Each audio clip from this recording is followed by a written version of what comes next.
बिस्मिल्लाहिर्रहमानिर्रहीम। प्रोग्राम समाज सुधार दे नाल मैं तुहाडा मेज़बान इरफान तारड़। नाजरीन, 8 फरवरी 2024 ਨੂੰ ਮੁਲਕ ਭਰ ਦੇ ਵਿੱਚ ਕੌਮੀ ਤੇ ਸੂਬਾਈ ਅਸੈਂਬਲੀ ਦਾ ਇਲੈਕਸ਼ਨ ਹੋ ਰਿਹਾ। ਕਿਸੇ ਵੀ ਜਮਹੂਰੀ ਸਮਾਜ ਦੇ ਵਿੱਚ ਇਲੈਕਸ਼ਨ ਬਹੁਤ ਅਹਿਮੀਅਤ ਦੇ ਹਾਮਲ ਹੁੰਦੇ ਨੇ। ਇਲੈਕਸ਼ਨ ਦੇ ਦੌਰਾਨ ਇੱਕ ਵੋਟਰ ਜਾਂ ਆਮ ਇਨਸਾਨ ਆਪਣੇ ਵੋਟ ਦੀ ਤਾਕਤ ਦੇ ਨਾਲ हुकूमत मुंतखब करता है। ऐसी हुकूमत ਜਿਹੜੀ ਅੱਗੇ ਜਾ ਕੇ 5 ਸਾਲ ਵਾਸਤੇ ਉਸ ਸਮਾਜ ਦੀ ਕਿਸਮਤ ਦਾ ਫੈਸਲਾ ਕਰਦੀ ਹੈ। ਅਸੀਂ ਅੱਜ ਦੇ ਪ੍ਰੋਗਰਾਮ ਦੇ ਵਿੱਚ ਦੇਖਾਂਗੇ ਕਿ ਜਮਹੂਰੀ ਸਮਾਜ ਦੇ ਵਿੱਚ ਇਲੈਕਸ਼ਨ ਦੀ ਕੀ ਅਹਿਮੀਅਤ ਹੈ ਔਰ ਵੋਟਰ ਨੂੰ ਕਿਤਨਾ ਬਾਸ਼ਊਰ ਹੋਣਾ ਚਾਹੀਦਾ ਹੈ। ਸਾਡੇ ਕੋਲ ਸਟੂਡੀਓ ਦੇ ਵਿੱਚ ਅੱਜ ਜਿਹੜੇ ਮੁਅੱਜ਼ਜ਼ ਮਹਿਮਾਨ ਨੇ ਉਹਨਾਂ ਦਾ ਅਸੀਂ ਤਾਰਫ ਕਰਵਾਵਾਂਗੇ। ਸਾਡੇ ਪਹਿਲੇ ਮੁਅੱਜ਼ਜ਼ ਮਹਿਮਾਨ ਡਾਕਟਰ ਇਕਬਾਲ ਚਾਵਲਾ ਸਾਹਿਬ ਸੀਨੀਅਰ ਤਜਜ਼ੀਆਕਾਰ ਨੇ, ਹਿਸਟੋਰੀਅਨ ਨੇ, ਡੀਨ ਰਿਟਾਇਰ ਨੇ ਪੰਜਾਬ ਯੂਨੀਵਰਸਿਟੀ ਤੋਂ। ਸਾਡੇ ਦੂਸਰੇ ਮੁਅੱਜ਼ਜ਼ ਮਹਿਮਾਨ ਅਬਦੁਲ ਹਫੀਜ਼ ਸਾਹਿਬ, ਆਪ ਜੁਆਇੰਟ ਪ੍ਰੋਵਿੰਸ਼ੀਅਲ ਇਲੈਕਸ਼ਨ ਕਮਿਸ਼ਨਰ ਨੇ ਪੰਜਾਬ ਦੇ ਵਿੱਚ। ਅਸੀਂ ਡਾਕਟਰ ਸਾਹਿਬ ਤੁਹਾਡੇ ਕੋਲੋਂ ਪ੍ਰੋਗਰਾਮ ਦਾ ਆਗਾਜ਼ ਕਰਾਂਗੇ। ਤੁਸੀਂ ਸਾਨੂੰ ਦੱਸੋ ਕਿ ਇੱਕ ਜਮਹੂਰੀ ਸਮਾਜ ਦੇ ਵਿੱਚ ਇਲੈਕਸ਼ਨਾਂ ਦੀ ਕੀ ਅਹਿਮੀਅਤ ਹੈ? जमहूरियत का मतलब ही जमहूर है, जी जी, अवाम है।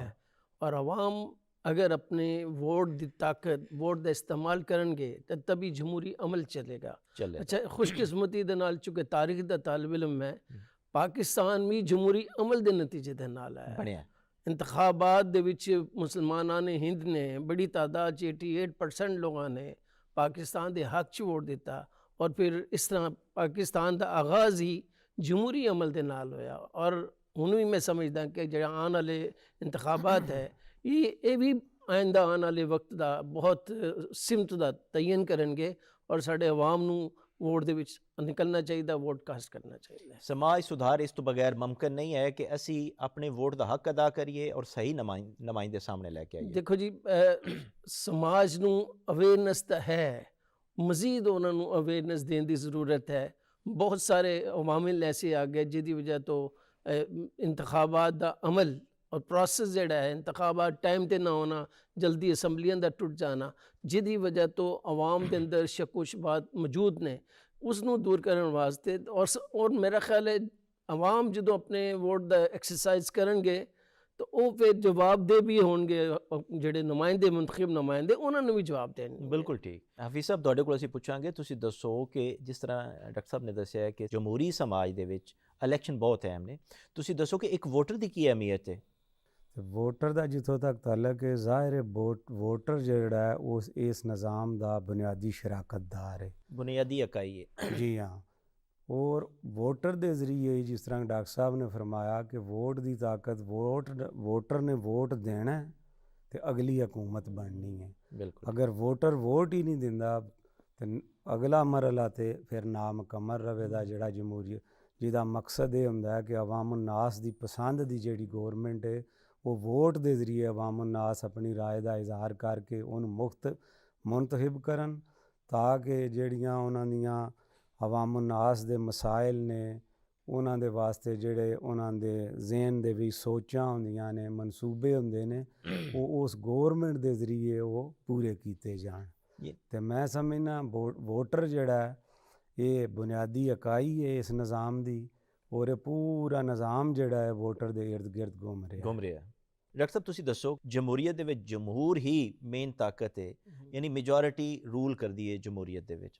ਤੁਸੀਂ ਇਹ ਦੱਸੋ ਕਿ ਇਕਬਾਲ ਨੇ ਵੀ ਕਿਹਾ ਸੀ ਔਰ ਕਈ ਸਕੂਲ ਆਫ ਥਾਟ ਨੇ ਕਿ ਜਿਹੜੇ ਕਹਿੰਦੇ ਨੇ ਕਿ ਜਮਹੂਰੀਅਤ ਇੱਕ ਐਸਾ ਨਿਜ਼ਾਮ ਹੈ ਜਿੱਥੇ ਵੋਟਾਂ ਨੂੰ ਗਿਣਿਆ ਜਾਂਦਾ, ਤੋਲਿਆ ਨਹੀਂ ਜਾਂਦਾ। ਇੱਕ ਅਨਪੜ੍ਹ ਦਾ ਵੋਟ, ਇੱਕ ਬਾਸ਼ਊਰ ਦਾ ਵੋਟ ਔਰ ਇੱਕ ਪੜ੍ਹੇ ਲਿਖੇ ਦਾ ਵੋਟ ਬਰਾਬਰ ਹੁੰਦਾ ਹੈ। ਤੁਸੀਂ ਦੱਸੋ ਕਿ ਜਮਹੂਰੀ ਸਮਾਜ ਦੇ ਵਿੱਚ ਵੋਟਰ ਦਾ ਬਾਸ਼ਊਰ ਹੋਣਾ ਕਿਤਨਾ ਜ਼ਿਆਦਾ ਜ਼ਰੂਰੀ ਹੈ? लामा साहब का यकीनन उन्होंने मुख्तलिफ अदवार मुख्तलिफ ख्यालात और मुख्तलिफ अशार हैं। ਉਹਦੇ ਵਿੱਚ ਜਮਹੂਰੀਅਤ ਦੇ ਹੱਕ ਦੇ ਵਿੱਚ ਵੀ ਆ, ਜਮਹੂਰੀਅਤ ਇਹ ਵੀ ਹਕਾਇਕ ਹੈ ਕਿ ਇੱਕ ਆਮ ਹੈ, ਮੇਰੇ ਪੜ੍ਹਿਆ ਸ਼ਖਸ ਔਰ ਅਨਪੜ੍ਹ ਦੋਨਾਂ ਦਾ ਬਰਾਬਰ, ਇਹੀ ਬਿਊਟੀ ਹੈ। ਇਹਦੇ ਵਿੱਚ ਪਤਾ ਇਹ ਚੱਲਦਾ ਹੈ ਜਿਹੜਾ ਵੋਟਰ ਹੈ ਉਹ ਬਾਸ਼ਊਰ ਇੱਕ ਰਿਲੇਟਿਵ ਟਰਮ ਹੈ। ਬਿਲਕੁਲ ਠੀਕ ਹੈ। ਅੱਛਾ, ਆਮ ਤੁਸੀਂ ਦੇਖੋ ਨਾ, ਅਸੀਂ ਬਲਦਿਆਤੀ ਇੰਤਖਾਬਾਤ ਦਾ ਜ਼ਿਕਰ ਕਰ ਲਈਏ ਤਾਂ ਲੋਕਾਂ ਨੂੰ ਪਤਾ ਹੁੰਦਾ ਕਿ ਸਾਡਾ ਜਿਹੜਾ ਕੌਂਸਲਰ ਹੈ, ਨਾਜ਼ਮ ਹੈ, ਇਹ ਸਾਡੇ ਵਾਸਤੇ ਕੀ ਕਰ ਸਕਦਾ ਹੈ। ਇਸੇ ਤਰ੍ਹਾਂ ਵੋਟਰਸ ਨੂੰ ਬੜਾ ਪਤਾ ਹੈ ਕਿ ਸਾਡੇ ਹਲਕੇ ਦਾ ਜਿਹੜਾ MP है, MNA कौन है, ਉਹਦੀ ਕੀ ਖਿਦਮਤ ਹੈ ਸਾਡੇ ਇਲਾਕੇ ਵਾਸਤੇ, ਮੇਰੇ ਖਾਨਦਾਨ ਵਾਸਤੇ, ਮੇਰੇ ਮਾਸ਼ਰੇ ਵਾਸਤੇ। तो लिहाजा मैं समझदा कि मजदूर किसान वडेरा पढ़िया लिखिया ਜਿਹੜੇ भी लोग है ਸਾਰਿਆਂ ਦਾ ਵੋਟ ਬਰਾਬਰ ਹੀ ਅੱਛਾ ਲੱਗਦਾ ਔਰ ਪੂਰੀ ਦੁਨੀਆ ਦੇ ਵਿੱਚ ਹੈ ਔਰ ਇਹ इसी वास्ते देखना कोई डिस्पैरिटी नहीं है, डिस्पैरिटी नहीं है और प्लस ये कोई खास और आम नहीं है।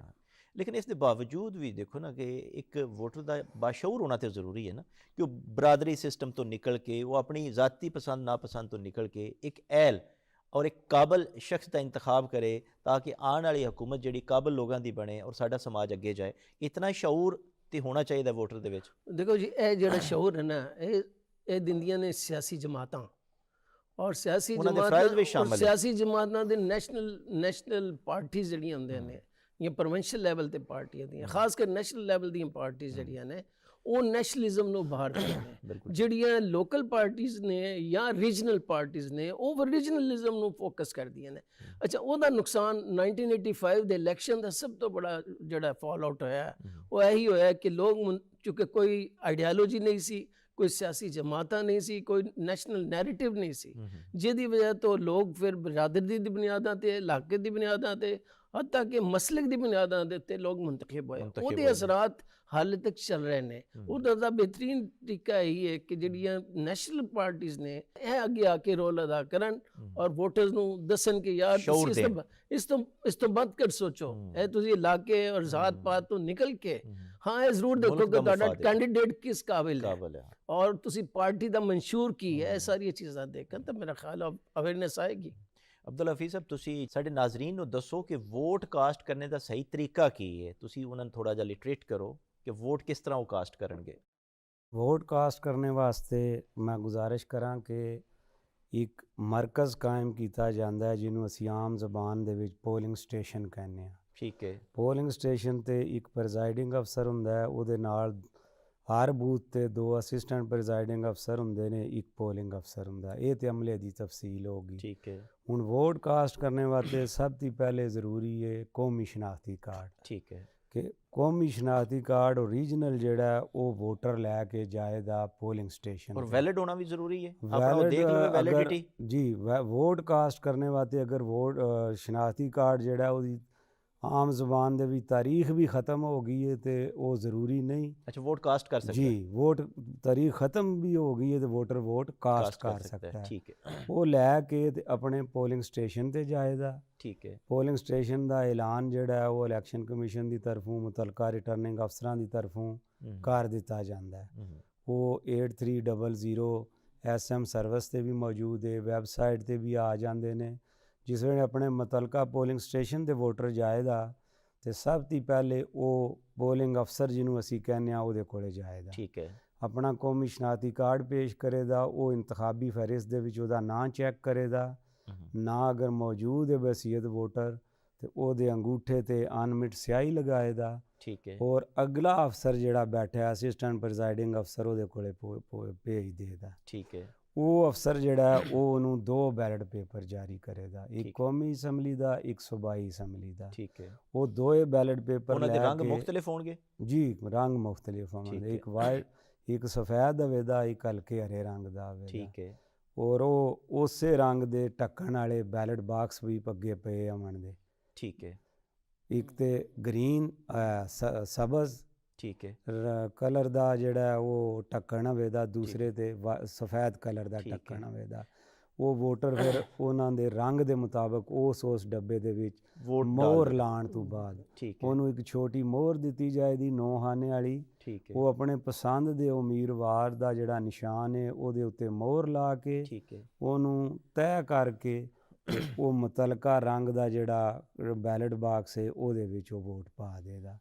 और उस इस अमल नूं मुकम्मल करन तो बाद वो पोलिंग स्टेशन तो चला जाए। तुसीं थोड़ा जिहा सानूं इत्थे मजीद साडे नाज़रीन नूं गाइड करो। एक तो जदों वो लवेगा बेल्ट पेपर, क्या जिहड़ा रिटर्निंग अफसर है बेल्ट पेपर के पीछे कोई साइन या स्टैंप लगाएगा? जी असिस्टेंट प्रिजाइडिंग अफसर वास्ते ये ज़रूरी है कि वो हर बैलेट पेपर जिहड़ा जारी कर रहा है वो पोस्ट से पिछले पासे सरकारी मोहर उन्होंने एक दिती हुंदी वो लाए और अपने दस्तखत करे। वोटर नूं बैलेट पेपर लैण तो पहले ये ज़रूर देखना चाहिए कि उस अफसर ने वो मोहर ला दी है और अपने दस्तखत कर दिते ने। ਅਗਰ ਉਹ ਮੋਹਰ ਤੇ ਦਸਤਖਤ ਨਾ ਹੋਣ ਤੇ ਵੋਟ ਤੇ ਉਹਦਾ ਮੁਸਤਰਦ ਨੁਕਸਾਨ ਹੋ ਹੈ ਕਿ ਜਾਏਗਾ। ਉਹ ਵੋਟ ਗਿਣਤੀ ਵਿੱਚ ਫਿਰ ਸ਼ਾਮਲ ਨਹੀਂ ਹੁੰਦਾ। ਇਸ ਵਾਸਤੇ ਇਹ ਬੜਾ ਅੱਛਾ ਤੁਸੀਂ ਪੁਆਇੰਟ ਉਠਾਇਆ। ਇਹ ਬਹੁਤ ਜ਼ਰੂਰੀ ਹੈ ਕਿ ਹਰ ਵੋਟਰ ਜਿਹੜਾ ਹੈ ਉਹ ਬੈਲਟ ਪੇਪਰ ਜਿਸ ਵੇਲੇ ਉਹਨੂੰ ਮਿਲਦਾ ਹੈ ਤੇ ਉਹਨੂੰ ਬਾਕਾਇਦਾ ਚੈੱਕ ਕਰੇ ਕਿ ਕਿਆ ਕਿਧਰੇ ਗਲਤੀ ਨਾਲ ਉਹਦੇ ਵੈਸੇ ਤੇ ਅਸਿਸਟੈਂਟ ਪ੍ਰੈਜ਼ਾਈਡਿੰਗ ਅਫਸਰ ਵੀ ਮੁਹਤਾਤ ਹੁੰਦੇ ਨੇ, ਉਹਨਾਂ ਦੀ ਇਹ ਜ਼ਿੰਮੇਵਾਰੀ 'ਚ ਸ਼ਾਮਲ ਹੈ ਔਰ ਉਹ ਮੋਹਰ ਔਰ ਦਸਤਖਤ ਲਾਉਂਦੇ ਨੇ, ਲੇਕਿਨ ਬਾਜ਼ ਔਕਾਤ ਗਲਤੀ ਨਾਲ ਰਹਿ ਵੀ ਸਕਦਾ। ਇਸ ਵਾਸਤੇ ਵੋਟਰ ਉਹਨੂੰ ਕਾਊਂਟਰ ਚੈੱਕ ਕਰਦੇ ਵਾਸਤੇ ਦੁਬਾਰਾ ਚੈੱਕ ਕਰ ਲੇ ਕਿ ਉਹਦਾ ਵੋਟ ਜਿਹੜਾ ਹੈ ਬੈਲਟ ਪੇਪਰ ਜਿਹੜਾ ਹੈ ਉਹਦੇ ਪਿੱਛੇ ਮੋਹਰ ਲੱਗੀ ਔਰ ਦਸਤਖਤ ਹੋਏ ਨੇ, ਔਰ ਉਸ ਤੋਂ ਬਾਅਦ ਫਿਰ ਉਹ ਮੋਹਰ 9 ਖਾਨੇ ਵਾਲੀ ਛੋਟੀ ਮੋਹਰ ਲਾਉਣ ਵਾਸਤੇ ਮੁਤਲਕਾ ਬੂਥ ਵਿੱਚ ਜਾਏ। ਅਕਸਰ ਜਿਹੜੇ ਨੇ ਉਹਦੀ ਪੈਕਿੰਗ ਗਲਤ ਕਰਦੇ ਨੇ, ਜਦੋਂ ਬੈਲਟ ਮਿਲਦਾ ਉਹ ਮੋਹਰ ਡਬਲ ਹੋ ਜਾਂਦੀ ਹੈ। ਉਹਦੇ ਬਾਰੇ ਤੁਸੀਂ ਕੀ ਗਾਈਡ ਕਰਦੇ ਹੋ ਸਾਡੇ ਨਾਜ਼ਰੀਨ ਨੂੰ ਕਿ ਮੋਹਰ ਲਗਾਉਣ ਤੋਂ ਬਾਅਦ ਉਹ ਜਿਹੜਾ ਬੈਲਟ ਪੇਪਰ ਹੈ ਉਸ ਨੂੰ ਪੈਕ ਕਿਸ ਤਰ੍ਹਾਂ ਕਰਨਾ ਹੈ? ਪੈਕ ਉਹਨਾਂ ਨੂੰ ਇਸ ਤਰ੍ਹਾਂ ਕਰਨਾ ਚਾਹੀਦਾ ਹੈ ਉਫਕੀ ਇਸ ਤਰ੍ਹਾਂ ਲੰਬੇ ਰੁਖ ਤੇ, ਠੀਕ ਹੈ, ਤਾਂ ਕਿ ਉਹ ਜਿਹੜਾ ਦੂਸਰੇ ਅਗਰ ਇਹ ਦੇਖੋ ਨਾ ਉੱਤੋਂ ਥੱਲੇ ਤਰਤੀਬ ਨਾਲ ਨਾ ਆ ਰਹੇ ਨੇ 1 2 3 4, ਠੀਕ ਹੈ, ਅਗਰ ਉਹਨੂੰ ਇਸ ਤਰ੍ਹਾਂ ਤੈਅ ਕਰੇਗਾ ਤੇ ਉਹ ਦੂਸਰੇ ਉਮੀਦਵਾਰ ਤੇ ਯਾਨੀ ਇਸ ਤਰ੍ਹਾਂ ਬੈਲਟ ਪੇਪਰ ਉਸ ਨੂੰ ਇਸ ਤਰ੍ਹਾਂ ਤੈਅ ਕਰਨਾ ਚਾਹੀਦਾ, ਇਸ ਤਰ੍ਹਾਂ ਲੰਬੇ ਰੁਖ, ਠੀਕ ਹੋ ਗਿਆ, ਇਸ ਨੂੰ ਇਸ ਤਰ੍ਹਾਂ ਨਹੀਂ ਕਰਨਾ, ਨਾ ਤੇ ਨਿਸ਼ਾਨ ਆਮਣੇ ਸਾਹਮਣੇ। ਬਿਲਕੁਲ ਠੀਕ ਜੀ। ਇੱਕ ਹੋਰ ਤੁਸੀਂ ਸਾਨੂੰ ਇੱਥੇ ਜ਼ਰੂਰੀ ਸਵਾਲ ਹੈ ਕਿ ਵੋਟਰ ਸਾਡਾ ਅਨਪੜ੍ਹ ਹੈ, ਜਾਹਿਲ ਹੈ, ਉਸਨੂੰ ਨਹੀਂ ਪਤਾ, ਅਗਰ ਗਲਤੀ ਨਾਲ ਸੂਬਾਈ ਅਸੈਂਬਲੀ ਦਾ ਵੋਟ ਉਹ ਨੈਸ਼ਨਲ ਅਸੈਂਬਲੀ ਦੇ ਪਾ ਦੇਵੇ ਔਰ ਨੈਸ਼ਨਲ ਦਾ ਸੂਬਾਈ ਦੇ ਵਿੱਚ ਪਾ ਦੇਵੇ ਤੇ ਉਹ ਵੋਟ ਕੈਂਸਲ ਹੋ ਜਾਏਗਾ ਜਾਂ ਉਹ ਵੋਟ ਕਾਊਂਟਿੰਗ ਵਿੱਚ ਆਏਗਾ? ਜੀ ਉਹ ਵੋਟ ਕੈਂਸਲ ਨਹੀਂ ਹੋਣ ਲੱਗਾ।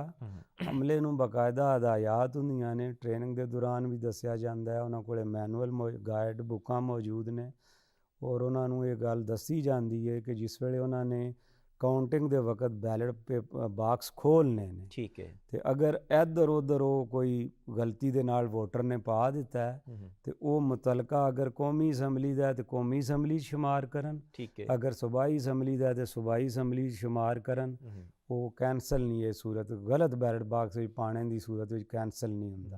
ਡਾਕਟਰ ਸਾਹਿਬ ਤੁਹਾਡੇ ਵੱਲ ਅਸੀਂ ਆਉਂਦੇ ਹਾਂ, ਜਿਸ ਤਰ੍ਹਾਂ ਉਹਨਾਂ ਦੱਸਿਆ ਹੈ ਕਿ ਉਹਨਾਂ 'ਤੇ ਵੋਟ ਦਾ ਇੱਕ ਤਰੀਕੇਕਾਰ ਦੱਸਿਆ ਹੈ, ਤੁਸੀਂ ਖੁਦ ਆਪਣੇ ਪਿਛਲੇ ਤਜਜ਼ੀਏ 'ਚ ਦੱਸਿਆ ਹੈ ਕਿ ਕਾਬਲ ਲੋਕਾਂ ਦੀ ਸ਼ਨਾਖਤ ਬੜਾ ਜ਼ਰੂਰੀ ਹੈ, ਪਾਰਟੀ ਦਾ ਮਨਸ਼ੂਰ ਆਪਣੀ ਜਗ੍ਹਾ 'ਤੇ, ਬਾਕੀ ਸਾਰੀ ਚੀਜ਼ਾਂ ਆਪਣੀ ਜਗ੍ਹਾ 'ਤੇ, ਇੱਕ ਇਲਾਕੇ ਦੇ ਵਿੱਚ ਇੱਕ ਜਿਹੜਾ ਵੋਟਰ ਉਸ ਨੂੰ ਜ਼ਰੂਰ ਪਤਾ ਹੁੰਦਾ ਹੈ ਕਿ ਕਿਹੜਾ ਇਮਾਨਦਾਰ ਆਦਮੀ ਹੈ, ਕਿਹੜਾ ਕਾਬਲ ਹੈ, ਕਿਹੜਾ ਪੜ੍ਹਿਆ ਲਿਖਿਆ ਹੈ।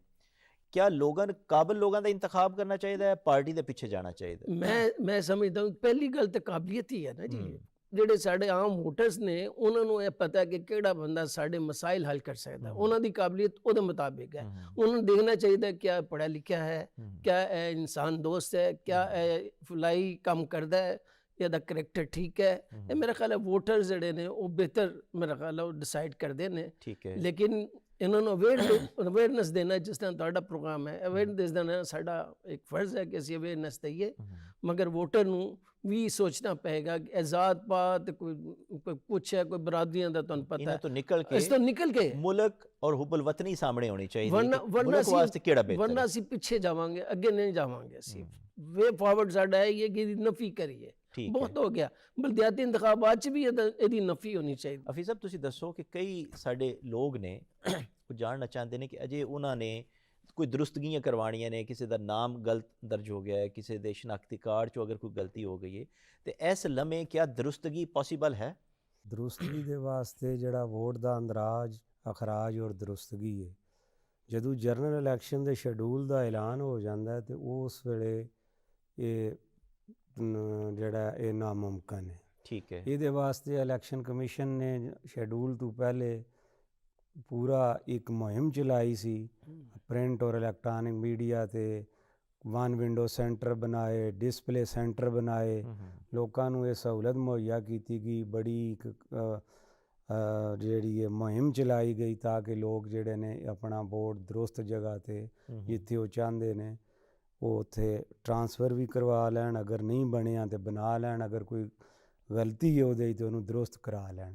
ਲੇਕਿਨ ਫਿਲਹਾਲ ਇਸ ਵਕਤ ਅਗਰ ਗੱਲ ਕਰੀਏ ਤਾਂ ਸ਼ੈਡਿਊਲ ਵੀ ਹੋਣ 'ਤੇ ਤਕਰੀਬਨ ਅੱਧੇ ਤੋਂ ਜ਼ਿਆਦਾ ਗੁਜ਼ਰ ਗਿਆ। ਬਿਲਕੁਲ ਠੀਕ। ਇਸ ਵੇਲੇ ਵੋਟ ਦੇ ਵਿੱਚ ਅੰਦਰਾਜ ਜਾਂ ਦਰੁਸਤਗੀ ਜਾਂ ਕੋਈ ਉਹਦੀ ਮੁੰਤਕਿਲੀ ਉਹ ਕਾਨੂੰਨ ਦੇ ਮੁਤਾਬਕ ਮੁਮਕਿਨ ਨਹੀਂ।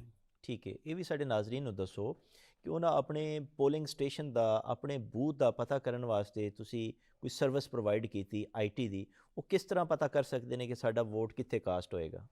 पढ़े लिखे लोग जिहड़े ने अजकल बच्चे भी माशाअल्लाह IT नाल बड़ा लगाव रखते ने ते वो वैबसाइट ते भी देख सकते ने।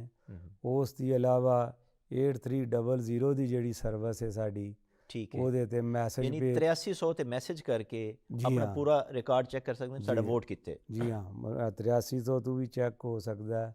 ਸਾਡੇ ਦਫ਼ਤਰ ਆ ਡਿਸਟ੍ਰਿਕਟ ਵੀ ਮੌਜੂਦ ਨੇ, ਉੱਥੇ ਫਹਿਰਿਸਤ ਪਈ ਹੈ, ਰਿਟਰਨਿੰਗ ਅਫਸਰਾਂ ਦੇ ਦਫ਼ਤਰ ਵਿੱਚ ਪਈ ਹੈ। ਤੇ ਇਹ ਮੁਖਤਲਿਫ ਜ਼ਰਾਏ ਨੇ, ਜਿਹੜਾ ਕਿਸੇ ਨੂੰ ਆਸਾਨ ਲੱਗੇ ਠੀਕ ਹੈ, ਉਹ ਉਹਦੇ ਤੋਂ ਇਸਤਫਾਦਾ ਕਰ ਸਕਦਾ। ਡਾਕਟਰ ਸਾਹਿਬ ਪੋਲੀਟੀਕਲ ਪਾਰਟੀਜ਼ ਦਾ ਤੇ ਫਰਜ਼ ਹੈ ਕਿ ਉਹ ਇਹ ਸ਼ਊਰ ਦੇਣ ਵੋਟਰ ਨੂੰ ਕਿ ਕਿਸ ਤਰ੍ਹਾਂ ਦੇ ਲੋਕਾਂ ਦਾ ਇੰਤਖਾਬ ਕਰਨਾ ਚਾਹੀਦਾ ਹੈ। ਪੋਲੀਟੀਕਲ ਪਾਰਟੀਜ਼ ਤੋਂ ਹਟ ਕੇ ਕਿਆ ਤੁਸੀਂ ਸਮਝਦੇ ਹੋ ਕਿ ਸੋਸ਼ਲ ਮੀਡੀਆ, TV ਚੈਨਲਸ, ਅਖਬਾਰਾਂ ਵਾਲੇ ਇਹਨਾਂ ਦੇ ਵੀ ਕੋਈ ਫਰਾਈਜ਼ ਬਣਦੇ ਨੇ ਕਿ ਉਹ ਇਸ ਤਰ੍ਹਾਂ ਦਾ ਲੋਕਾਂ ਨੂੰ ਐਜੂਕੇਟ ਕਰਨ ਕਿ ਉਹਨਾਂ ਨੂੰ ਪਤਾ ਚੱਲੇ ਕਿ ਜਮਹੂਰੀਅਤ ਕੀ ਹੈ, ਕਿਸ ਤਰ੍ਹਾਂ ਦੇ ਲੋਕ ਮੁੰਤਖਬ ਕਰਨੇ ਨੇ, ਅਸੀਂ ਕਿਸ ਤਰ੍ਹਾਂ ਦੇ ਨੁਮਾਇੰਦੇ ਅੱਗੇ ਲੈ ਕੇ ਆਣੇ ਨੇ ਜਿਹੜੇ ਸਾਡੇ ਸਮਾਜ ਨੂੰ ਸੁਧਾਰ ਸਕਣ। ਅਬਰਾਹਮ ਲਿੰਕਨ ਨੇ ਕਿਹਾ ਸੀ, government of the people by the people for the people. ਜਦੋਂ ਵੋਟਰ ਨੂੰ ਇਹ ਯਕੀਨ ਹੋਵੇ ਕਿ ਇਹ ਮੇਰਾ ਵੋਟ ਕਾਸਟ ਕਰਕੇ ਇਹ ਮੇਰੇ ਹੀ ਫਾਇਦੇ ਵਾਸਤੇ ਹੋਏਗਾ, ਠੀਕ ਹੈ, ਔਰ ਸਾਡੇ ਹੀ ਮਾਸ਼ਰੇ ਦੀ ਇਸਲਾਹ ਵਾਸਤੇ ਹੋਏਗਾ, ਠੀਕ ਹੈ, ਤਾਂ ਜ਼ਰੂਰ ਉਹ ਮੋਬਿਲਾਈਜ਼ ਹੋਏਗਾ। ਠੀਕ ਹੈ, ਇਹ ਤੁਸੀਂ ਗੱਲ ਕੀਤੀ ਹੈ print media, social media, electronic media, ਠੀਕ ਜਾਂ ਹੈ, ਆਮ ਜਿਹੜੇ ਲੋਕ ਨੇ ਮੁਖਤਲਿਫ ਜਿਸ ਤਰ੍ਹਾਂ ਇੰਟੈਲੈਕਚੁਅਲਸ ਲੋਕ ਨੇ, ਠੀਕ ਹੈ, ਇਹਨਾਂ ਦਾ ਸਭ ਦਾ ਫਰਜ਼ ਬਣਦਾ ਹੈ ਠੀਕ ਕਿ ਹੈ, ਇਹ ਆਵਾਮ ਨੂੰ ਆਗਾਹੀ ਦੇਣ, ਠੀਕ ਹੈ, ਉਹਨੂੰ ਸ਼ਊਰ ਦੇਣ ਕਿ ਯਾਰ ਇਹ ਅਸਲ 'ਚ ਜਿਹੜਾ ਵੋਟ ਤੂੰ ਕਾਸਟ ਕਰ ਰਿਹਾ ਹੈ ਉਸਦੀ ਇਹ ਕੌਮੀ ਅਹਿਮੀਅਤ ਕੀ ਫਰੀਜ਼ਾ ਹੈ। ਹੈ, ਕੌਮੀ ਫਰੀਜ਼ਾ ਵੀ ਹੈ ਔਰ ਤੇਰੀ ਫਲਾਹ ਵਾਸਤੇ ਵੀ ਹੈ। ਸੋਸ਼ਲ ਮੀਡੀਆ ਦਾ ਇਹ ਦੌਰ ਹੈ, ਜਿਸ ਤਰ੍ਹਾਂ ਹੁਣ ਕਿਹਾ ਡਿਜੀਟਲ ਮੀਡੀਆ ਦਾ ਦੌਰ ਹੈ। ਇਹ ਮੁਹਿੰਮ ਚੱਲਣੀ ਚਾਹੀਦੀ ਹੈ ਕਿ ਇਹ ਆਵਾਮ ਫੈਸਲਾ ਕਰੇ ਔਰ ਬਰਾਦਰੀ ਤੋਂ, ਪੈਸੇ ਤੋਂ ਔਰ ਇਲਾਕੇ ਤੋਂ, ਜ਼ਾਤ ਪਾਤ ਤੋਂ ਨਿਕਲ ਕੇ ਫੈਸਲਾ ਕਰਨ। ਆਵਾਮ ਕਰ ਸਕਦੀ ਹੈ ਜਦੋਂ ਉਹਨਾਂ ਨੂੰ ਮੌਕੇ ਦਿੱਤੇ ਜਾਣਗੇ ਤਸਲਸਲ ਨਾਲ। ਇੱਕ ਦਿਨ ਦਾ ਮਸਲਾ ਹੱਲ ਨਹੀਂ ਹੋਣਾ, ਇਹ ਤੁਹਾਨੂੰ ਪ੍ਰੋਸੈਸ ਦੇ ਜ਼ਰੀਏ ਲੋਕਾਂ ਨੂੰ ਐਜੂਕੇਟ ਕਰਨਾ ਪਏਗਾ। ਔਰ ਜਿਸ ਤਰ੍ਹਾਂ ਤੁਸੀਂ ਕਰ ਰਹੇ, ਅਸੀਂ ਲੋਕ ਕਰ ਰਹੇ ਹਾਂ, ਸਾਡਾ ਫਰਜ਼ ਬਣਦਾ ਹੈ ਕਿ ਲੋਕਾਂ ਨੂੰ ਆਗਾਹੀ ਦਿੱਤੀ ਜਾਏ, ਉਹਨਾਂ ਨੂੰ ਅਵੇਅਰਨੈਸ ਦਿੱਤੀ ਜਾਏ, ਔਰ ਉਹ ਲੋਕ ਵੀ ਉਹਦਾ ਮੁਜ਼ਾਹਰਾ ਕਰਨ, ਵੋਟ ਜ਼ਰੂਰ ਕਾਸਟ ਕਰਨ, ਘਰ ਬੈਠੇ ਨਾ ਰਹਿਣ ਕਿ ਜੀ ਮੇਰੇ ਜਾਨ ਨਾਲ ਕੋਈ ਫਰਕ ਨਹੀਂ ਪੜਦਾ। ਫਰਕ ਪੈਂਦਾ ਹੈ, ਇੱਕ ਇੱਕ ਵੋਟ ਦੀ ਅਹਿਮੀਅਤ, ਇੱਕ ਇੱਕ ਵੋਟ ਬਾਜ਼ ਕਾਸਟਿੰਗ ਵੋਟ ਬਣ ਜਾਂਦਾ ਹੈ। ਤਾਂ ਮੈਂ ਸਮਝਦਾ ਕਿ ਬੜੀ ਅੱਛੀ ਗੱਲ ਹੈ, ਸਾਰਿਆਂ ਨੂੰ ਵੋਟ ਹੱਕ ਅਦਾ ਕਰਨਾ ਚਾਹੀਦਾ ਹੈ। ਅਬਦੁਲ ਹਫੀਜ਼ ਸਾਹਿਬ, ਤੁਸੀਂ ਸਾਨੂੰ 2 ਸਵਾਲਾਂ ਦਾ ਜਵਾਬ ਦਿਓ ਸਾਡੇ ਨਾਜ਼ਰੀਨ ਨੂੰ। ਇੱਕ ਤੇ ਦੱਸੋ ਕਿ ਕਿਆ ਬੰਦਾ ਇੱਕ 3300 ਤੇ ਮੈਸੇਜ ਕਰਦਾ ਹੈ, ਉਹਦਾ ਵੋਟ ਹੀ ਅੰਦਰਾਜ ਨਹੀਂ ਹੋਇਆ, ਕਿਆ ਉਹ ਇਸ ਲਮੇ ਅੰਦਰਾਜ ਕਰਵਾ ਸਕਦਾ ਹੈ? ਨੰਬਰ 1। ਦੂਸਰਾ ਇਹ ਦੱਸੋ ਕਿ 8 ਫਰਵਰੀ ਤਾਂ ਬੜਾ ਕਰੀਬ ਆ ਗਿਆ, ਤੁਹਾਡੀ ਤਿਆਰੀ ਕਿਹੜੇ ਮਰਲਿਆਂ ਵਿੱਚ ਸ਼ਾਮਲ ਹੋ ਚੁੱਕੀ ਹੈ ਔਰ ਤੁਸੀਂ ਮੁਕੰਮਲ ਤਿਆਰ ਹੋ 8 ਫਰਵਰੀ ਵਾਸਤੇ? ਵੋਟ ਦਾ ਇੰਦਰਾਜ ਤੇ ਇਸ ਵਕਤ ਨਾਮੁਮਕਿਨ ਹੈ। ਦਰੁਸਤਗੀ ਵੀ ਨਹੀਂ ਹੋ ਸਕਦੀ, ਨਵਾਂ ਵੋਟ ਵੀ ਦਰਜ ਨਹੀਂ ਹੋ ਸਕਦਾ, ਨਾ ਨਵਾਂ ਵੋਟ ਬਣ ਸਕਦਾ ਹੈ, ਨਾ ਕੋਈ ਵੋਟ ਖਾਰਜ ਹੋ ਸਕਦਾ ਹੈ, ਨਾ ਦਰੁਸਤਗੀ ਹੋ ਸਕਦੀ ਹੈ। ਜਿੱਥੋਂ ਤੱਕ ਤਿਆਰੀਆਂ ਦਾ ਸਵਾਲ ਹੈ ਤੇ ਇਸ ਸਟੇਜ ਤੇ ਪਿਛਲਾ ਤੇ ਸਾਰਾ ਮਰਹਲਾ ਜਿਹੜਾ ਸੀ ਕਾਗਜ਼ਾਂ ਤੇ ਨਾਮਜ਼ਦਗੀ ਜਮ੍ਹਾਂ, ਸਕਰੂਟਨੀ, ਹੁਣ ਉਮੀਦਵਾਰ ਫਾਈਨਲ ਹੋ ਗਏ, ਉਹਨਾਂ ਨੂੰ ਇੰਤਖਾਬੀ ਨਿਸ਼ਾਨ ਅਲਾਟ ਹੋ ਗਏ, ਹੁਣ ਇੰਤਖਾਬੀ ਮੁਹਿੰਮ ਜਾਰੀ ਹੈ। ਇਸ ਦੇ ਨਾਲ ਦੂਸਰਾ ਇਸ ਵੇਲੇ ਸਾਡਾ ਇਹ ਕਿ ਇਲੈਕਸ਼ਨ ਮਟੀਰੀਅਲ ਜਿਹੜਾ ਅਸੀਂ ਉਹ ਡਿਸਟ੍ਰਿਕਟ ਦੇ ਵਿੱਚ ਆਲਰੇਡੀ ਪਹੁੰਚਾ ਦਿੱਤਾ ਹੈ, ਠੀਕ ਹੈ, ਔਰ ਪੋਲਿੰਗ ਬੈਗ ਬਣਾਉਣ ਵਾਸਤੇ ਹਦਾਇਤ ਜਾਰੀ ਹੋ ਗਈਆਂ ਨੇ, ਉਹਦੇ ਤੇ ਵੀ ਕੰਮ ਜਾਰੀ ਹੈ। ਠੀਕ ਹੈ, ਨਾਲ ਤੀਸਰਾ ਜਿਹੜਾ ਇਸ ਵੇਲੇ ਅਹਿਮ ਕੰਮ ਹੈ, ਉਹ ਜਿਹੜਾ ਅਮਲਾ ਟ੍ਰੇਨਡ ਹੋ ਰਿਹਾ, ਉਹਦੀਆਂ ਡਿਊਟੀਆਂ ਲਾਣੀਆਂ ਨੇ ਪੋਲਿੰਗ ਸਟੇਸ਼ਨ ਵਾਈਜ਼, ਠੀਕ ਹੈ, ਤੇ ਉਹ ਵੀ ਕੰਮ ਜਾਰੀ ਹੈ। ਬਿਲਕੁਲ ਠੀਕ। ਸਾਡੇ ਤਰਫੋਂ ਜਿਹੜੇ ਇਲੈਕਸ਼ਨ ਕਮਿਸ਼ਨ ਦੇ तमाम ਇੰਤਜ਼ਾਮਾਤ ਜਿਹੜੇ ਨੇ ਉਹ ਮੁਕੰਮਲ ਨੇ। ਡਾਕਟਰ ਸਾਹਿਬ, ਜਮਹੂਰੀਅਤ ਦੇ ਵਿੱਚ ਇਤਸਾਬ ਬਹੁਤ ਜ਼ਿਆਦਾ ਜ਼ਰੂਰੀ ਹੈ। ਲੋਕਾਂ ਨੇ ਇੱਕ ਬੰਦਾ ਮੁੰਤਖਬ ਕੀਤਾ, ਉਹ ਪਰਫਾਰਮ ਨਹੀਂ ਕਰ ਸਕਿਆ, ਉਹਨਾਂ ਕੋਲ ਇਤਸਾਬ ਕਰਨ ਦੀ ਤਾਕਤ ਹੈ ਔਰ ਉਹ ਵੋਟ ਤਾਕਤ ਹੈ। ਕਿਆ ਸਨ ਇਸ ਵਕਤ ਪਿਛਲੇ ਜਿਹੜੇ ਨੁਮਾਇੰਦੇ ਨੇ ਜਿਹੜੇ ਅੱਛਾ ਕੰਮ ਕਰ ਸਕੇ ਨੇ, ਉਹਨਾਂ ਨੂੰ ਸ਼ਾਬਾਸ਼ ਦੀ ਸੂਰਤ 'ਚੋਂ, ਜਿਹੜਾ ਕੰਮ ਠੀਕ ਨਹੀਂ ਕਰ ਸਕੇ ਉਹਨਾਂ ਨੂੰ ਰਿਜੈਕਸ਼ਨ ਦੀ ਸੂਰਤ ਵਿੱਚ ਆਵਾਮ ਇਤਸਾਬ ਕਰ ਸਕਦੀ ਹੈ ਔਰ ਉਹਨਾਂ ਨੂੰ ਕਰਨਾ ਚਾਹੀਦਾ? ਬਿਲਕੁਲ ਆਵਾਮ ਕਰ ਸਕਦੀ ਹੈ ਔਰ ਉਹਨਾਂ ਨੂੰ ਕਰਨਾ ਵੀ ਚਾਹੀਦਾ ਹੈ। ਠੀਕ ਹੈ, ਲੇਕਿਨ ਆਵਾਮ ਕਿਉਂ ਕਨਫਿਊਜ਼ ਹੁੰਦੀ ਹੈ, ਉਹਦੇ ਮੈਂ ਪਹਿਲੇ ਵੀ ਡਾਇਰੈਕਟਲੀ ਇਨਡਾਇਰੈਕਟਲੀ ਕਹਿ ਚੁੱਕਿਆ ਕਿ ਬਲਦਿਆਤੀ ਇੰਤਖਾਬਾਤ ਨਹੀਂ ਹੋਏ, ਠੀਕ ਹੈ, ਲਿਹਾਜ਼ਾ ਜਿਹੜੇ ਲੋਕਲ ਲੈਵਲ ਦੇ ਇਸ਼ੂਜ਼ ਹੈ ਉਹ ਵੀ ਵੋਟਰ ਸਮਝਦਾ ਕਿ MNA ਔਰ MP ਹੱਲ ਕਰੇਗਾ। ਬਿਲਕੁਲ। ਔਰ ਉਹ ਚੁੱਕੇ MNA MP ਵੀ ਦਿਲਚਸਪੀ ਲੈਂਦਾ ਕਿ ਲੋਕਲ ਲੈਵਲ ਦੀ ਜਿਹੜੀ ਪੋਲਿਟਿਕਸ ਹੈ ਮੈਂ ਉਹਦੇ ਵਿੱਚ ਇਨ ਰਵਾਂ। ਠੀਕ ਹੈ, ਨਤੀਜਤਨ ਜਦੋਂ ਉਹ ਦੇਖ ਹੀ ਨਹੀਂ ਸਕਦਾ ਕਿ ਇਹਨੇ ਪ੍ਰੋਵਿੰਸ਼ੀਅਲ ਲੈਵਲ ਤੇ ਦੀ ਕੀ ਪਰਫਾਰਮੈਂਸ ਹੈ ਜਾਂ ਨੈਸ਼ਨਲ ਲੈਵਲ ਤੇ ਔਰ ਇੰਟਰਨੈਸ਼ਨਲ ਲੈਵਲ ਤੇ ਉਹਦੀ ਕੀ ਪਰਫਾਰਮੈਂਸ, ਉਹਦਾ ਉਹ ਸੋਚ ਹੀ ਨਹੀਂ ਜਾਂਦੀ ਔਰ ਜ਼ਾਵੀਆ ਹੀ ਨਹੀਂ ਜਾਂਦਾ। ਲੇਕਿਨ ਮੈਂ ਸਮਝਦਾ ਬੈਸਟ ਰਿਵੈਂਜ ਇਹੀ ਹੈ ਕਿ ਜਿਹਨੇ नहीं परफॉर्म किया है, आवाम उन रिजेक्ट करे और जेड़ा बेहतर कैंडिडेट है किसी भी पार्टी तो है ठीक है ਉਹਨੂੰ ਵੋਟ ਦੇਵੇ ਔਰ ਉਹਨੂੰ ਵੋਟ ਦੇਵੇ ਔਰ ਉਹ ਇੱਕ ਅੱਛਾ ਮੈਸੇਜ ਆਏਗਾ ਕੈਂਡੀਡੇਟ ਸਾਲ ਵੀ ਕਿ ਅਸੀਂ 5 ਸਾਲ ਪਰਫਾਰਮ ਕਰਨਾ ਹੈ, ਜੀ ਅਸੀਂ ਲੋਕਾਂ ਦੇ ਨੁਮਾਇੰਦੇ ਹਾਂ ਔਰ ਅਸੀਂ ਲੋਕਾਂ ਦੀ ਨੁਮਾਇੰਦਗੀ ਕਰਨੀ ਹੈ। ਜੀ ਅਬਦੁਲ ਹਫੀਜ਼ ਸਾਹਿਬ, ਤੁਸੀਂ VOTING ਡੇ ਦੇ ਹਵਾਲੇ ਨਾਲ ਕੁਝ ਸਾਡੇ ਨਾਜ਼ਰੀਨ ਨੂੰ ਦੱਸ ਦਿਓ ਕਿ ਉਸ ਦਿਨ ਉਹਨਾਂ ਕਿਸ ਤਰ੍ਹਾਂ ਪਰਫਾਰਮ ਕਰਨਾ ਹੈ, ਉਹਨਾਂ ਨੂੰ ਮਸਾਇਲ ਹੋਣ, ਉਹਨਾਂ ਮਸਾਇਲ ਦਾ ਹੱਲ ਕੀ ਹੈ ਪੋਲਿੰਗ ਡੇ ਵਾਲੇ ਦਿਨ, ਜਾਂ ਕੋਈ ਹੋਰ ਤੁਸੀਂ ਪੈਗਾਮ ਦੇਣਾ ਚਾਹੁੰਦੇ ਹੋ ਸਾਡੇ ਨਾਜ਼ਰੀਨ ਨੂੰ? VOTING ਡੇ ਵਾਲੇ ਦਿਨ ਤੇ ਸਭ ਤੋਂ ਪਹਿਲੇ ਤੇ ਜ਼ਰੂਰੀ ਹੈ ਕਿ ਹਰ ਵੋਟਰ ਆਪਣਾ ਅਸਲ ਸ਼ਨਾਖਤੀ ਕਾਰਡ ਲੈ ਕੇ ਪੋਲਿੰਗ ਸਟੇਸ਼ਨ ਤੇ ਜਾਏ। ਠੀਕ ਹੈ। ਬਾਜ਼ ਔਕਾਤ ਲੋਕ ਗਲਤੀ ਨਾਲ ਜਿਹੜਾ ਉਹ ਫੋਟੋ ਕਾਪੀ ਲੈ ਜਾਂਦੇ ਨੇ, ਕੋਈ ਹੋਰ ਚੀਜ਼ ਲੈ ਜਾਂਦੇ ਨੇ, ਉਹਦੇ ਨਾਲ ਜ਼ਾਹਿਰ ਹੈ ਉਹ ਜਿਹੜਾ ਅਮਲਾ ਮੌਜੂਦ ਹੈ ਉਹ ਤੇ ਉਹਨਾਂ ਨੂੰ ਵੋਟ ਦੀ ਇਜਾਜ਼ਤ ਨਹੀਂ ਦੇਦਾ। ਠੀਕ ਹੈ। ਕਾਨੂੰਨ ਇਹ ਚੀਜ਼ ਜ਼ਰੂਰੀ ਹੈ, ਉਹ ਬਦਮਜ਼ਗੀ ਪੈਦਾ ਹੁੰਦੀ ਹੈ। ਠੀਕ ਹੈ। VOTING ਦਾ ਟਾਈਮ ਕਿਸ ਵਕਤ ਤੱਕ? VOTING ਦਾ ਟਾਈਮ ਤੇ ਅਮੂਮੀ ਤੌਰ ਤੇ 8 ਤੋਂ 5 ਵਜੇ ਤੱਕ 9 ਘੰਟੇ ਰੱਖਿਆ ਜਾਂਦਾ ਹੈ। ਠੀਕ ਹੈ। ਲੇਕਿਨ ਇਹਦੇ ਵਾਸਤੇ ਵੀ ਬਕਾਇਦਾ ਫਿਰ ਇਲੈਕਸ਼ਨ ਕਮਿਸ਼ਨ ਐਲਾਨ ਕਰੇਗਾ ਕਿ ਇਹ ਟਾਈਮ ਹੈ ਜੀ, ਯਾਨੀ ਇਲੈਕਸ਼ਨ ਕਮਿਸ਼ਨ ਦੇ ਟਾਈਮ ਦੇ ਮੁਤਾਬਿਕ ਵੋਟਰ ਨੂੰ ਜੀ ਹਾਂ ਪੋਲਿੰਗ ਸਟੇਸ਼ਨ ਤੇ ਜਲਦੀ ਤੋਂ ਜਲਦੀ ਜਾਣਾ, ਜਲਦੀ ਤੋਂ ਜਲਦੀ ਜਾਣਾ ਹੈ। ਉਹਦੇ ਵਿੱਚ ਫਿਰ ਇਲੈਕਸ਼ਨ ਕਮਿਸ਼ਨ ਇਹ ਸਹੂਲਤ ਦਿੰਦਾ ਹੈ ਕਿ ਜਿਹੜੇ ਮੁਕਰਰਾ ਵਕਤ ਦੇ ਪੋਲਿੰਗ ਸਟੇਸ਼ਨ ਦੇ ਅੰਦਰ ਲੋਕ ਮੌਜੂਦ ਹੁੰਦੇ ਨੇ ਉਹਨਾਂ ਨੂੰ ਇਜਾਜ਼ਤ ਦਿੱਤੀ ਜਾਂਦੀ ਹੈ। ਠੀਕ ਹੈ। ਖਾ ਉਹ ਮੁਕਰਰਾ ਵਕਤ ਖਤਮ ਵੀ ਹੋ ਜੇ ਲੇਕਿਨ ਉਹ ਪੋਲਿੰਗ ਸਟੇਸ਼ਨ ਦੇ ਅੰਦਰ ਮੌਜੂਦ ਹੋਣ ਤੇ ਉਹਨਾਂ ਨੂੰ ਫਿਰ ਵੋਟ ਪਾਉਣ ਦੀ ਇਜਾਜ਼ਤ ਹੁੰਦੀ ਹੈ। ਸੈਂਸਿਟਿਵ ਜਿਹੜੇ ਹਲਕੇ ਨੇ ਉਹਨਾਂ ਦੇ ਸਿਕਿਉਰਿਟੀ ਦਾ ਇੰਤਜ਼ਾਮ ਮੁਕੰਮਲ ਕਰ ਲਿਆ ਹੈ ਔਰ ਉਸ ਦਿਨ ਸਿਕਿਉਰਿਟੀ ਮੁਕੰਮਲ ਹੋਏਗੀ? ਜੀ ਹਾਂ, ਲੋਕ ਸਿਕਿਉਰ ਨੇ ਉਸ ਦਿਨ? ਜੀ, ਸਿਕਿਉਰਿਟੀ ਪਲਾਨ ਬਣ ਰਿਹਾ ਹੈ ਔਰ ਆਖਰੀ ਮਰਾਇਲ ਦੇ ਵਿੱਚ ਉਹ ਪੋਲਿੰਗ ਸਟੇਸ਼ਨ ਜਿਹੜੇ ਨੇ ਜਿਨ੍ਹਾਂ ਨੂੰ ਅਸੀਂ ਆਪਣੀ ਜ਼ੁਬਾਨ ਵਿੱਚ ਹਾਈਲੀ ਸੈਂਸਿਟਿਵ ਕਹਿੰਦੇ ਹਾਂ, ਫਿਰ ਸੈਂਸਿਟਿਵ ਹੁੰਦੇ ਨੇ ਤੇ ਨਾਰਮਲ, ਉਹ ਆਇਡੈਂਟੀਫਾਈ ਹੋ ਗਏ ਨੇ, ਉਹਨਾਂ ਦੀ ਸ਼ਨਾਖਤ ਕਰ ਲਈ ਗਈ ਹੈ। ਠੀਕ ਹੈ। ਔਰ ਉਹਨਾਂ ਦੀ ਅਸਾਸੀਅਤ ਨੂੰ ਮੱਦੇਨਜ਼ਰ ਰੱਖਦਿਆਂ ਹੋਇਆਂ ਔਰ ਦਸਤਿਆਬ ਜਿਹੜੀ ਨਫਰੀ ਹੈ ਉਹਨੂੰ ਮੱਦੇਨਜ਼ਰ ਰੱਖਦਿਆਂ ਹੋਇਆਂ ਸਾਰੇ ਇੰਤਜ਼ਾਮਾਤ ਉੱਥੇ ਸਿਕਿਉਰਿਟੀ ਦੇ ਕੀਤੇ ਜਾਣਦੇ ਤਾਂ ਕਿ ਵੋਟਰ ਜਿਹੜੇ ਨੇ ਉਹ ਅਮਨੋ ਅਮਾਨ ਪੁਰਸਕੂਨ ਮਾਹੌਲ ਦੇ ਵਿੱਚ ਵੋਟ ਪਾ ਸਕਣ। ਕੁਝ ਲੋਕ ਨੇ ਉਹ ਗਲਤ ਵੋਟ ਕਾਸਟ ਕਰਨ ਦੀ ਕੋਸ਼ਿਸ਼ ਕਰਦੇ ਨੇ ਜਿਸ ਨੂੰ ਜੇਲੀ ਵੋਟ ਕਹਿੰਦੇ ਨੇ, ਉਹਦੀ ਕੀ ਸਜ਼ਾ ਹੈ ਜ਼ਰਾ ਦੱਸ ਦਿਓ ਤਾਂ ਕਿ ਨਾਜ਼ਰੀਨ ਮੁਤਾਤ ਰਹਿਣ ਕਿ ਅਗਰ ਕੋਈ ਗਲਤ ਵੋਟ ਕਾਸਟ ਕਰਨ ਦੀ ਕੋਸ਼ਿਸ਼ ਕਰਦਾ ਹੈ ਤਾਂ ਕਿਆ ਉਸ ਨੂੰ ਅਰੈਸਟ ਕੀਤਾ ਜਾਏਗਾ, ਪਕੜਿਆ ਜਾਏਗਾ? ਗਲਤ ਵੋਟ ਕਾਸਟ ਕਰਨਾ ਇੱਕ ਤੇ ਕਿ ਹੁਣ ਤਕਰੀਬਨ ਨਾਮੁਮਕਿਨ ਹੈ। ਉਹਦੀ ਮੈਂ ਗੁਜ਼ਾਰਿਸ਼ ਕਰਾਂ ਕਿ ਜਿਹੜਾ ਇੰਤਖਾਬੀ ਫਹਿਰਿਸਤ ਹੈ ਉਹਦੇ ਤੇ ਵੀ ਵੋਟਰ ਦੀ ਤਸਵੀਰ ਹੈ। ਠੀਕ ਹੈ।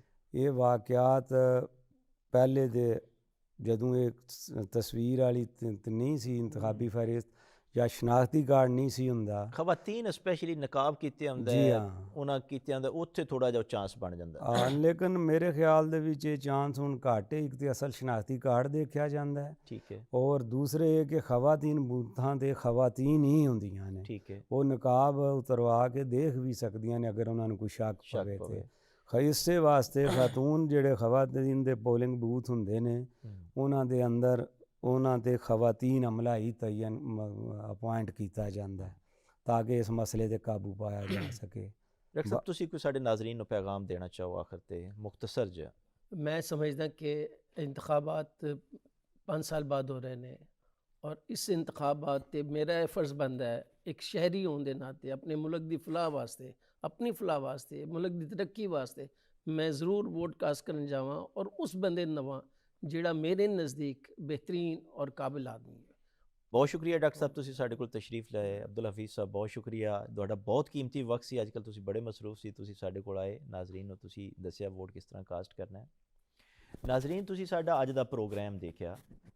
ਅੰਗਰੇਜ਼ੀ ਦੀ ਇੱਕ ਕਹਾਵਤ ਹੈ, where there is will there is way. ਸਮਾਜ ਕਿਸ ਤਰ੍ਹਾਂ ਸੁਧਰ ਸਕਦਾ ਹੈ? ਸਮਾਜ ਉਦੋਂ ਹੀ ਸੁਧਰੇਗਾ ਜਦੋਂ ਅਸੀਂ ਸਮਾਜ ਸੁਧਾਰਨਾ ਚਾਹਾਂਗੇ। ਸਮਾਜ ਉਦੋਂ ਸੁਧਰੇਗਾ ਜਦੋਂ ਅਸੀਂ, ਜਿਸ ਤਰ੍ਹਾਂ ਸਾਡਾ ਇੱਕ ਜਮਹੂਰੀ ਸਮਾਜ ਹੈ, ਜਮਹੂਰੀ ਸਮਾਜ ਦੇ ਵਿੱਚ ਲੋਕਾਂ ਦੀ ਤਾਕਤ ਹੈ, ਜਮਹੂਰ ਦੀ ਤਾਕਤ ਹੈ। ਉਹ ਵਕਤ ਆਉਣ ਵਾਲਾ ਹੈ ਕਿ ਅਸੀਂ ਉਹ ਤਾਕਤ ਇਸਤੇਮਾਲ ਕਰੀਏ, ਅੱਛੇ ਔਰ ਕਾਬਲ ਲੋਕ ਸਾਹਮਣੇ ਲੈ ਕੇ ਆਈਏ। ਜਦੋਂ ਅੱਛੇ ਔਰ ਕਾਬਲ ਲੋਕ ਅਸੈਂਬਲੀਆਂ ਦੇ ਵਿੱਚ ਜਾਣਗੇ, ਅੱਛੇ ਕਵਾਨੀਨ ਬਣਨਗੇ, ਕਾਨੂੰਨ ਦੀ ਹੁਕਮਰਾਨੀ ਹੋਏਗੀ, ਇਨਸਾਫ ਦਾ ਦੌਰਾ ਹੋਏਗਾ।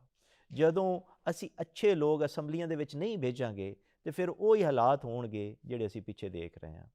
ਤੇ ਅਸੀਂ ਅੱਜ ਸਾਡੇ ਕੋਲ ਵਕਤ ਹੈ ਕਿ ਅਗਰ ਅਸੀਂ ਆਪਣਾ ਸਮਾਜ ਸੁਧਾਰਨਾ ਚਾਹੁੰਦੇ ਹਾਂ ਤੇ ਸਾਨੂੰ ਵੋਟ ਜ਼ਰੂਰ ਕਾਸਟ ਕਰਨਾ ਚਾਹੀਦਾ ਹੈ ਔਰ ਇਮਾਨਦਾਰ ਔਰ ਕਾਬਲ ਲੋਕਾਂ, ਬਰਾਦਰੀ, ਸਾਰੀਆਂ ਚੀਜ਼ਾਂ ਪਿੱਛੇ ਛੱਡ ਦੇਣੀਆਂ ਚਾਹੀਦੀਆਂ ਨੇ। ਅੱਜ ਦੇ ਪ੍ਰੋਗਰਾਮ ਦੇ ਵਿੱਚ ਸਾਨੂੰ ਇਜਾਜ਼ਤ ਦਿਓ। ਅੱਲਾ ਹਾਫਿਜ਼।